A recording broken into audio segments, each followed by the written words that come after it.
Let's get nerdy. Love me being a nerd. Okay, so being nerdy. Globally, about 5% of kids have ADHD, but adult ADHD is rising fast.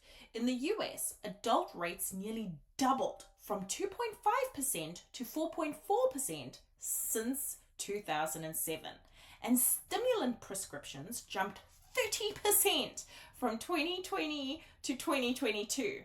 The UK, adult prescriptions have doubled since 2017, and Australia's stimulant prescriptions have grown almost 300% in the past decade. New Zealand is changing rules right now. New Zealand is where I live, if you're wondering, to let GPs and nurse practitioners diagnose adults with ADHD from 2026 because the wait lists are so fucking long